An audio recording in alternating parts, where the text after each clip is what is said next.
사장 정말 감사합니다. 어, 가진 재능을 다른 사람을 위해서 사용하고 하나님을 위해서 사용하는 것 자체가 얼마나 큰 복인지를 우리 청년들이 계속해서 경험하면 좋겠습니다. 그리고 특별히 그 모임 가운데 우리 배영자 집사님이 함께 있는 것을 인해 감사합니다. 제가 이렇게 옆에서 앉아서 보고 있는데 정말 너무 행복했습니다. 너무 행복했습니다. 감사합니다.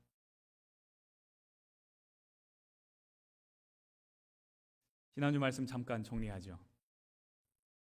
지난주 말씀 기억하십니까? 일주일이 지났는데 지난주 봤던 드라마는 기억하는데 말씀은 기억하지 않으실 것 같아서 제가 잠깐 정리해 드립니다. 성경적으로 복을 받으라라는 의미는 뭐라 그랬죠? 복을 주어라. 주어라. 복의 통로 되라입니다. 오늘은요. 산 믿음으로 라는 제목으로 말씀을 나누겠습니다. 우리 친구들 스터디 카드 받으셨는지요? 스터디 카드 한번 들어볼까요? 네. 제가 설교 가운데 특별히 강조하는 부분이 있으면 That's the answer. 그러니까 스터디 카드에 이렇게 잘 적으시면 되겠습니다. 오늘의 본문의 주인공은 12년 동안 혈루증을 앓았던 여인입니다.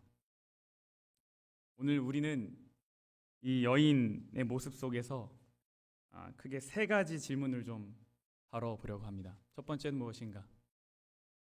이 여인이 들었던 소문이 과연 뭐냐 이거예요. 두 번째는 예수님은 왜 그 여인에게로 발걸음을 옮기셨는가입니다. 세 번째는 이 여인과 다른 사람의 차이는 무엇인가입니다. 한 여자가 있었습니다. 12년 동안 12회 혈루증, 그러니까 혈루증 병을 앓았던 여인입니다. 이 혈루병이라는 병이 혈액이 제때 응고되지 않아가지고 조금만 피가 나도 멈추지 않고 그렇게 계속 나는 거예요. 그런데 오늘 성경에 등장하는 이 혈루증이라고 하는 이 병은요, 사실 오늘날 이제 현대의학에서 말하는 혈루병과는 차이가 있습니다. 왜냐하면 오늘날 말하는 혈루병은 유전병입니다. 근데 이 유전인자가 여성, 남성 모두에게 존재할 수 있는데 실제로 증상이 나타나는 건 누구에게만 나타나냐? 남자에게만 나타납니다. 만약에 여성이 이 병을 가지고 있으면 이 아이가 보통 엄마 뱃속에서 죽게 됩니다. 그래서 태어나서 이 병을 갖고 살기는 여인들은 그렇게 쉽지 않습니다. 대부분 오늘날은 남자에게 나타나는데 이 성경에 등장하는 혈루병은 그럼 어떤 병인가? 만성 하혈증이라고 보시면 돼요. 이게 뭐냐면 여인들이 월경 주기가 불규칙하거나 이제 통제가 안 돼서 몸이 불균형해서 계속 하혈을 하는 그런 병인 겁니다. 어쨌든 간에 이 병은요, 유대인들 사회에서 굉장히 부정적으로 간주되기가 쉬웠습니다. 우리 레위기에 있는 말씀을 잠깐 보지요. 레위기 15장에 보면 이 병에 대해서 이렇게 이야기를 합니다. 만일 특별히 월경에 대한 이야기인데요. 만일 여인의 피의 유출이 그의 불결기가 아닌데도 여러 날이 간다든지 그 유출이 그의 불결기를 지나도 계속되면 그 부정을 유출하는 날 모든 날 동안은 그 불결한 때와 같이 부정한즉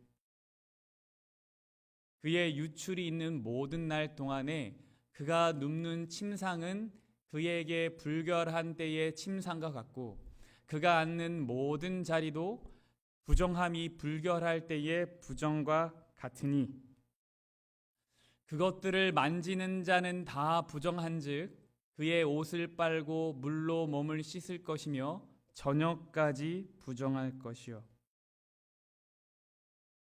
성경이 뭐라고 말하냐면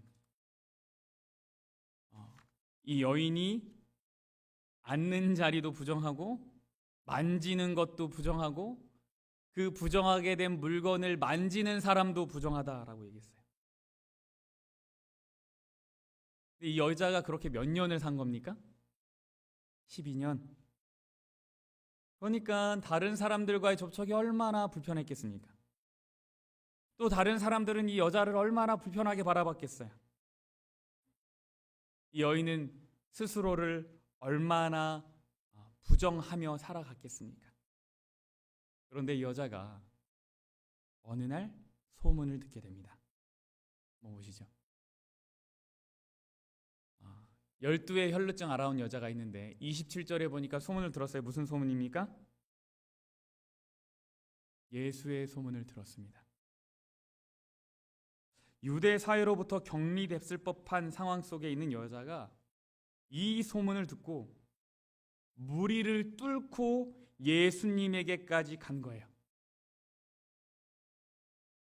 그러면 이 예수님의 소문은 적어도 두 가지를 충족시켜야 합니다. 다시 정리를 합니다. 스스로를 굉장히 불편하게 여기는 여자예요. 다른 사람들과 만나는 것도 불편합니다. 다른 사람도 이 여자를 불편하게 여겨요. 그런 여자가 무리를 뚫고 예수님에게까지 갔다는 얘기는 예수님의 소문에 특징이 있어야 돼요. 충족되어야 되는 조건이 있습니다. 첫 번째 뭐냐면 예수님께 가면 뭐가 낫는다? 이 병이 낫는다라는 소문이에요. 그런데 이 어디 가면 병이 낫는다라는 소문은 어쩌면 이 여자가 익히 들어쓴 소문이었는지도 모르겠습니다. 왜 그런가 하면 26절을 보시면 많은 의사에게 많은 괴로움을 받았다라 그랬어요. 그러니까 고치기 힘든 병에 걸린 사람들은 아무 의사 찾아가지 않습니다. 어떤 의사만 찾아가요? 용하다는 의사만 찾아가요. 더욱이 이 여자는 부유한 여자였을 거라고 생각합니다. 왜냐하면 그때 당시 사회에서 의사를 찾아간다라는 것 자체가 경제적으로 부유했음을 의미하거든요. 그런 여자가 아무나 찾아갔을까요? 아니요.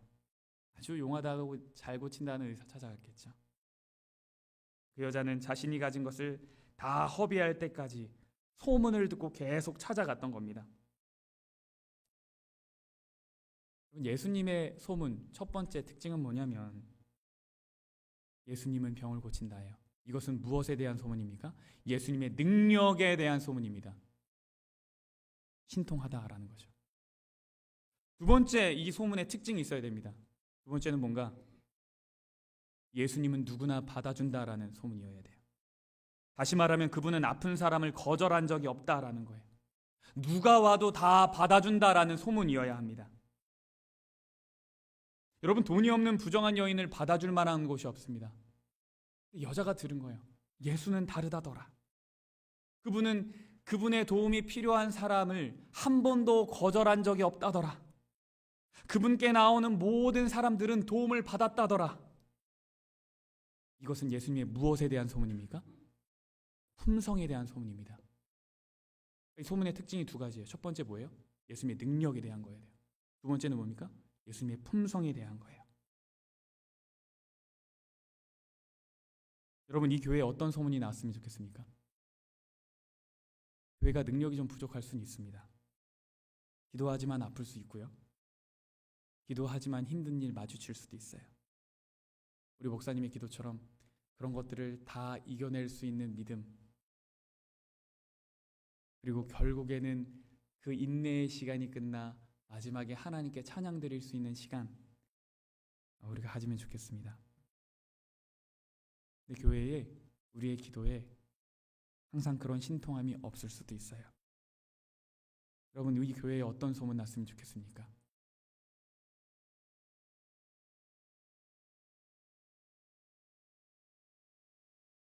신통함은 없지만 누구나 올 수 있는 그런 교회, 예수님의 품성이 드러나는 소문이 있는 교회, 이 교회는 누구나 와도 된다더라. 누구나 와도 다 환영한다더라. 이것이 샬롯 교회의 소문이기를 바랍니다. 하나님의 품성에 대한 소문이 있어야 돼요. 이렇게 얘기하니까 누가 저에게 이렇게 얘기했더라고요. 우리 교회에 첫 번째 능력도 있습니다. 어떤 능력? 신통함도 있습니다. 그러는 거예요. 그래서 어떻게 그럴 수 있습니까? 물어봤더니 우리에게는 숟가루가 있습니다. 이렇게. 제가 그것도 말이 좀 되겠다. 부작용 없이 급한 대로 누군가 치료할 수 있으면 그것도 참 좋죠. 그런데 여러분 그거요. 다 사랑하는 마음으로 기도했기 때문에 나은 거예요. 선교사들이 오지에서 숟가루 들고 고름 질질 흐르는 사람들 고름 닦아줘가며 숟가루 붙여가면서 냄새나는 사람 저리 가라가 안 하고 다 품어주고 사랑으로 기도했기 때문에 예수님의 품성을 가졌기 때문에 그게 다 신통했던 겁니다. 여러분 올 한 해가 샬롯 교회를 통해서 이 여인이 들었던 소문이 이 지역에 났으면 좋겠습니다. 어떤 소문이요? 예수님의 품성에 관한 소문이요. 여러분 오늘의 이야기의 배경을 잠시 언급하자면 이때는 마태의 집에서 잔치가 있었던 때예요. 마태복음 9장에 보면요. 예수님이 마태를 제자로 부르시고 마태는 예수님을 집으로 초청을 합니다. 사람들이 거기에 다 이렇게 따라갔어요. 그런데 그때 회당장이라는 사람이 자신의 딸이 아프다고 쫓아옵니다. 그래서 예수님을 자신의 집으로 좀 데려가려고 해요. 그래서 마태의 집에 있던 예수님이 일어나셔서 이동을 하십니다. 그때의 이야기가 바로 오늘의 이야기예요. 사실요, 성경은 이 여인이 예수님께로 가까이 온 것으로 묘사합니다. 그런 것처럼 보여요. 그런데 사실 그렇지 않습니다. 여러분 예수님이 누구시죠? 다 아시는 분이에요. 다 아시는 분. 예수님이 이 여인이 자신의 주변에 있었다는 걸 알았을까요? 몰랐을까요?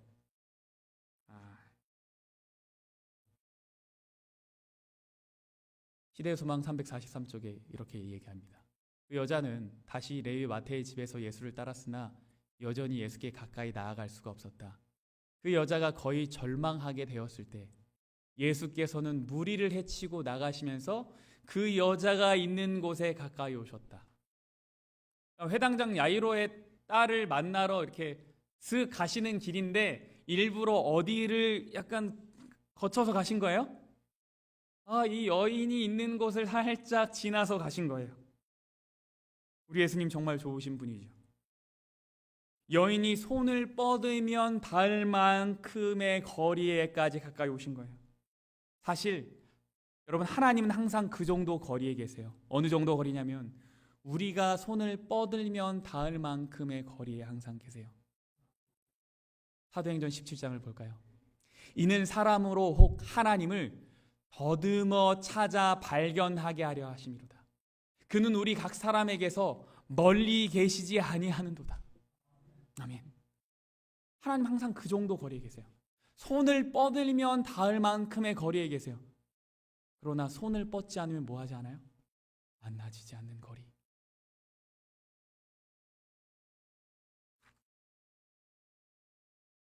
우리가 더듬어 찾을 수 있는 거리에 하나님 계십니다. 예수님이 그렇게 이 여인이 자신을 발견할 수 있을 만큼의 거리에까지 오신 거예요. 근데 질문이 생깁니다. 왜 예수님은 이 여인이 있는 곳까지 오셨을까? 단순히 그냥 예수님 너무 좋은 분이니까. 여러분, 그럼 이런 질문이 생겨요. 그럼 그냥 고쳐주면 안 좋은 분입니까? 그냥 고쳐주면 더 좋은 분 아니에요? 예수님 능력 있지 않습니까? 말씀으로 세상을 창조하셨던 분 아닙니까? 그럼 그 여자가 저 멀리서 사람들 눈치 보면서 고생하고 있는 걸 아시면 그럼 그냥 고쳐주시면 되잖아요. 이렇게 멀리서 이렇게 딱 본 다음에 싹 고쳐준 다음에 따봉 한번 딱 날리고 그럼 여자가 눈 마주치면 예수님 감사해요 이러고 가면 되는 거 아닙니까?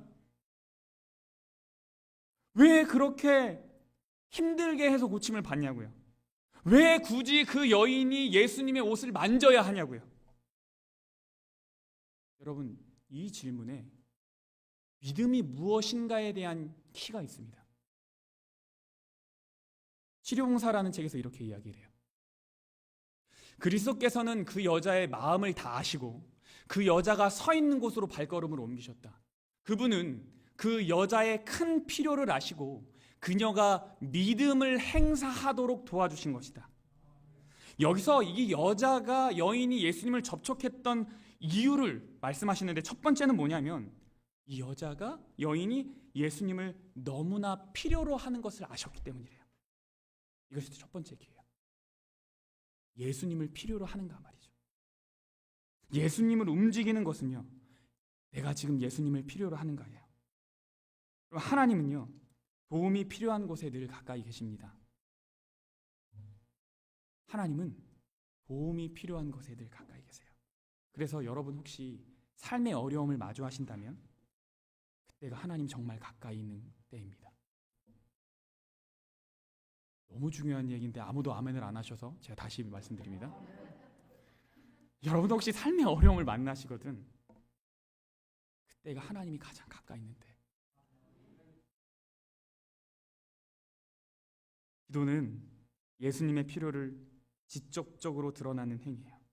기도는 하늘의 보좌를 움직인다 그랬어요. 이 여인의 믿음은요, 예수님을 움직이는 믿음이었어요. 두 번째 특징이 있는데 뭐냐면 그녀가 믿음을 행사하도록 도와주셨다는 거예요. 이게 두 번째 키입니다. 여러분, 이 여인이 갖고 있는 믿음이 어떤 믿음이에요? 그 옷에만 손을 대어도 구원을 받겠다라고 했던 믿음이에요.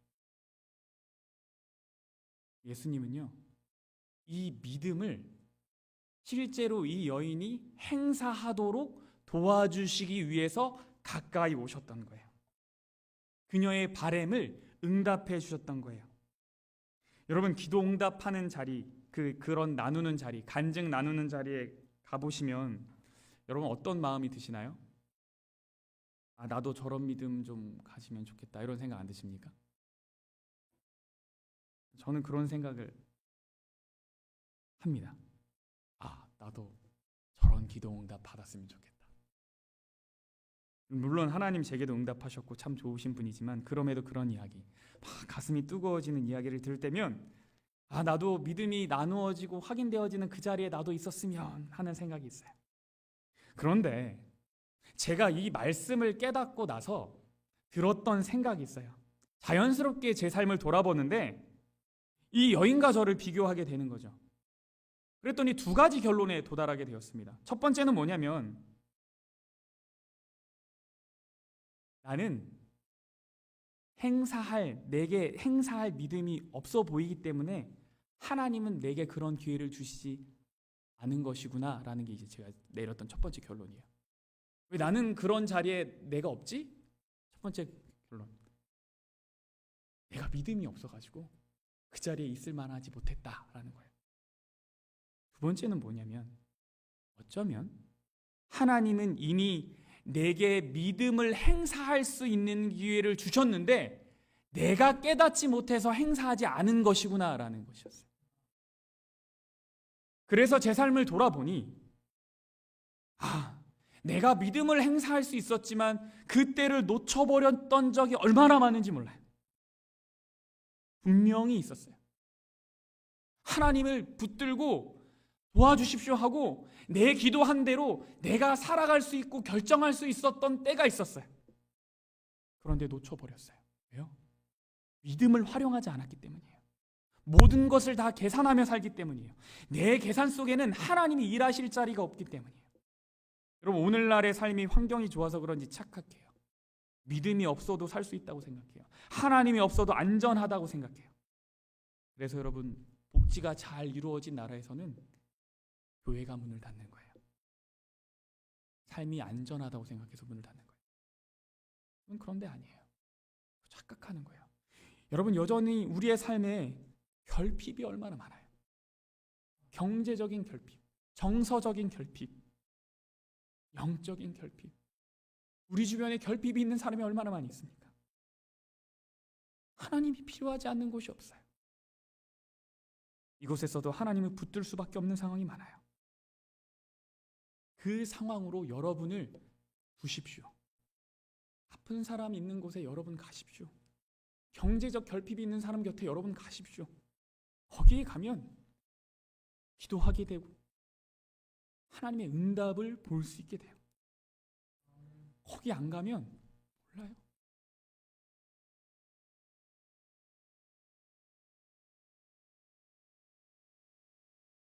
여러분, 그래서 전도도 하십시오. 전도하려고 하는 사람만 간절함 압니다. 실패해봤던 사람도 간절함 압니다. 아무것도 시도해보지 않은 사람은 간절함 모릅니다.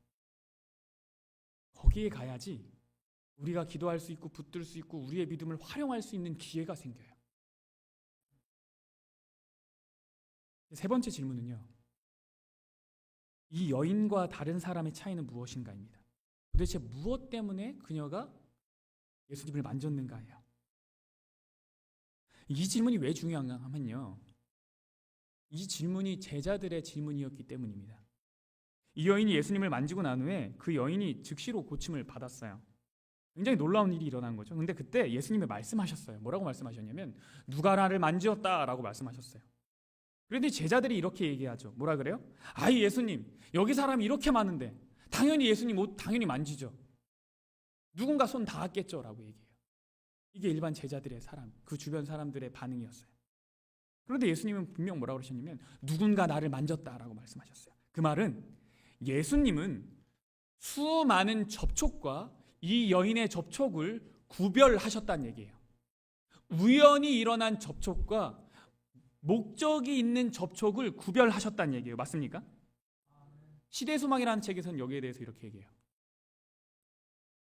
그 한 번의 만짐에 그 여자의 일생의 믿음이 집중되었고 그 즉시 그 여자의 고통과 세약함은 완전한 건강의 활력으로 바뀌었다. 여러분, 많은 사람들이 예수님을 접할 기회를 갖습니다. 맞습니까? 지나가다가 우연히 듣고 자신이 찾아서 듣기도 하고, 그런 모든 접촉에 대해서 예수님 알고 계실까요? 알고 계세요. 그런데 예수님 구별하세요. 믿음을 갖고 접촉하는 것과 그냥 접촉하는 것과 구별하세요. 여러분, 사실 살면서 우리는 잠깐의 믿음을 가질 수 있습니다. 그러나 그것이 내 삶을 온전히 변화시키지 못하는 것은 왜 그럴까요? 그것은 우리의 접촉이 우연한 접촉이었기 때문입니다. 그냥 한번 들어볼까? 물론 예수님 그렇게도 일하시지만, 그러나 진짜 우리의 삶의 변화를 일으키는 접촉은 뭐냐면 믿음을 가진 접촉이에요. 여러분, 오늘 드리는 예배는요, 여러분께 어떤 접촉입니까? 우연한 접촉입니까? 아니면 믿음의 접촉입니까? 단 한 번의 예배를 드려도 예수님 꼭 만나야 되겠다,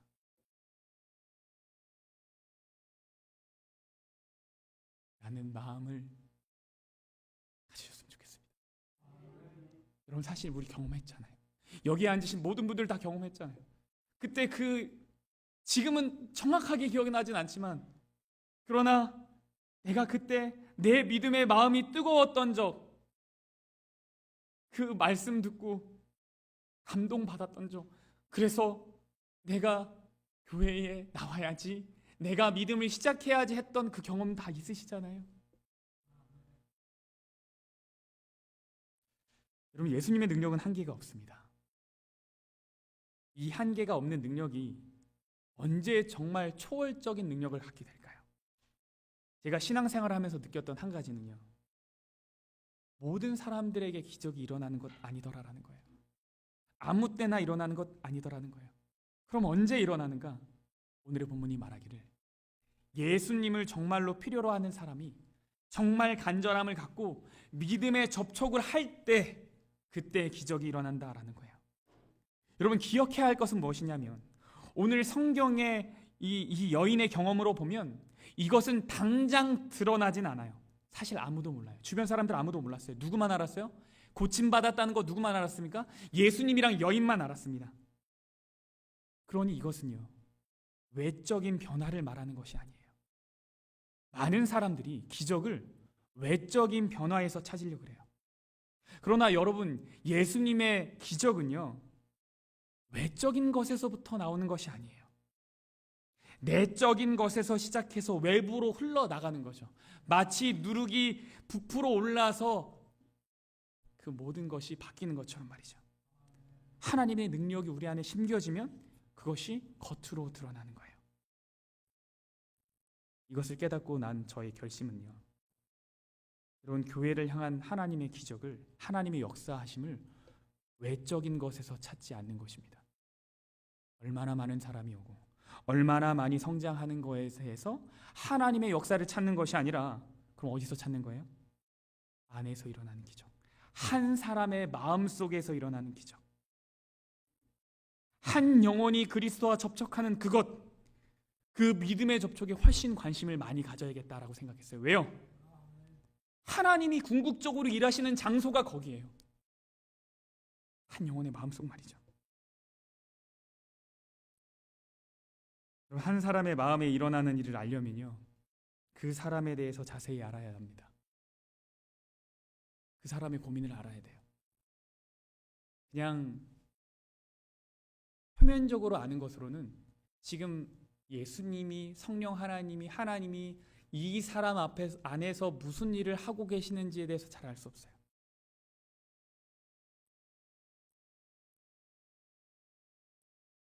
이 사람의 고민도 알아야 되고요, 걱정도 알아야 됩니다. 목회자의 방문의 이유는 그것입니다. 제가 만나고 싶다고 할 때 거절하지 마십시오.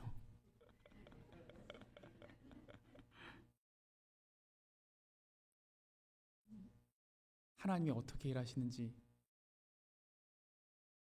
제가 보고 싶기 때문입니다. 그리고 그래야지 제가 기도할 수 있기 때문이에요. 그런데 질문이 생깁니다. 이 여인은 어떻게 이러한 믿음을 갖게 되었을까?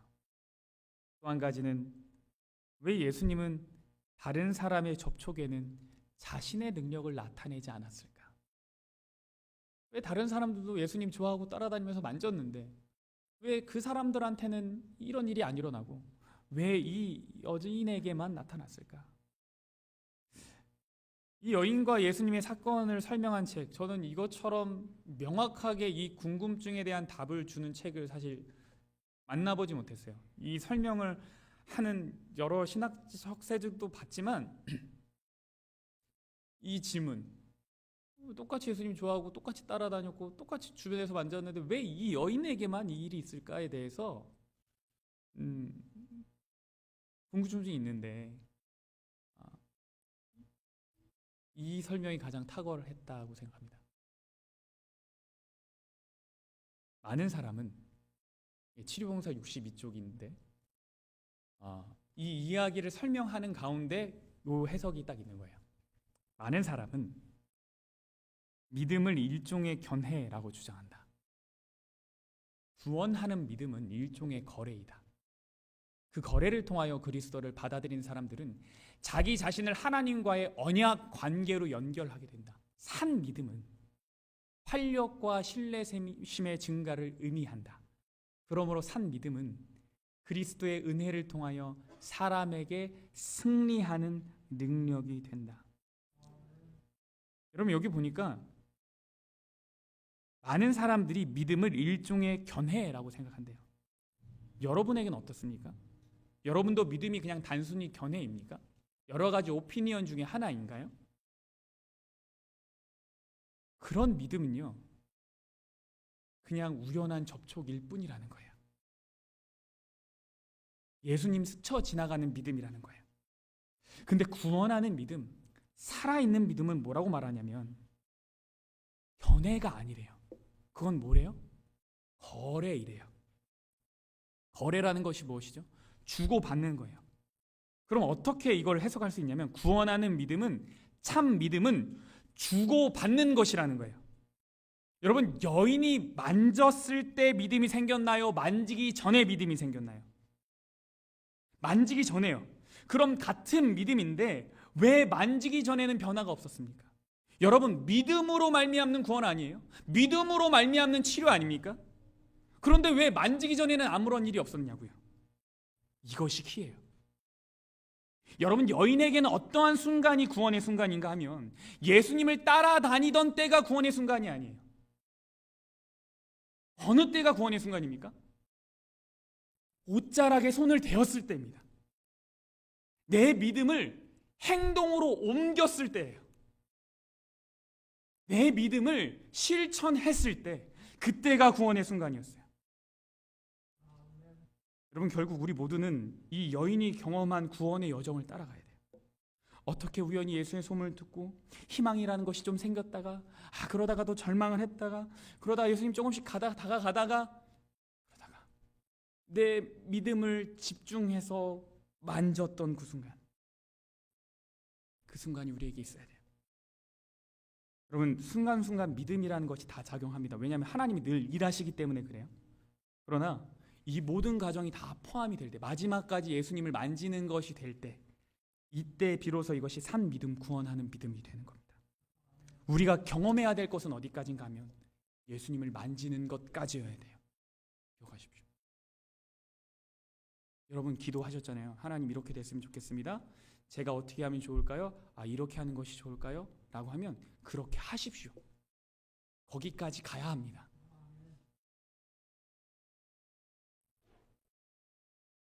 예수님은 우리가 예수님 만지기 원하세요.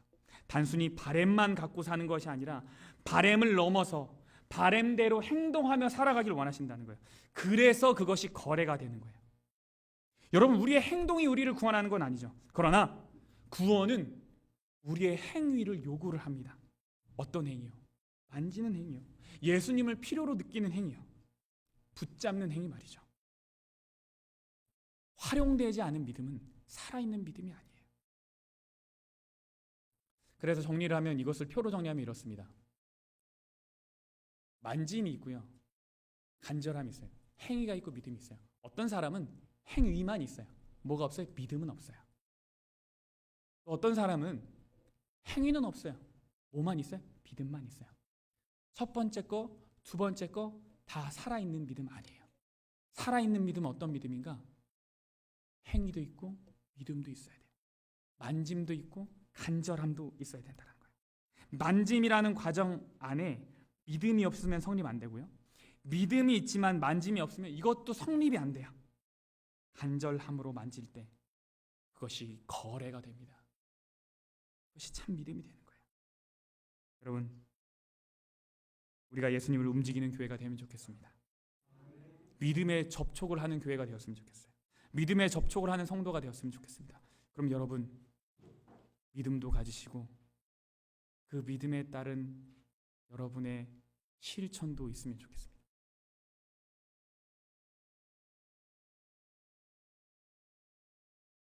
한 해 동안 실패가 있겠죠. 믿음을 가졌으나 행위로 옮기지 못한 때가 있겠죠. 때로는 행동은 하고 있지만 마음속에 불평불만이 많을 때도 있겠죠. 하나님이 그거 다 아세요. 그거 다 지켜보고 계시고 다 아세요. 그러나 궁극적으로 어디로 이끌어가길 원하시냐면 믿음과 행위가 일치하는 지점까지 우리 이끌어가길 원하세요. 여러분, 이 여정이 얼마나 기쁜 여정인지를 우리가 경험했으면 좋겠고, 우리 모두가 함께 그 길로 나아갔으면 좋겠습니다. 한 주간의 삶 가운데 주님이 주신 믿음으로, 그 믿음이 살아있는 믿음으로 바뀌는 경험이 우리에게 많기를 바랍니다. 우리 함께 일어나셔서 우리의 결심을 찬양으로 고백하겠습니다. 371장입니다. 371장 구주 예수 의지함이, 우리 함께 찬양하겠습니다.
하나님,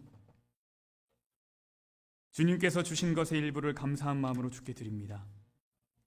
작은 것을 드렸으나 크게 사용하여 주시길 기도합니다. 하나님이 뜻하신 곳에 사용되도록 우리에게 지혜를 허락하여 주시옵소서. 하나님, 우리가 형식만 있는 신앙이 아니라, 믿음만 있는 신앙이 아니라 우리의 믿음이 우리의 행동으로 나타나는 살아있는 믿음을 갖기를 원하오니 하나님 역사하여 주시옵소서. 예수님 이름으로 축원하옵나이다. 아멘.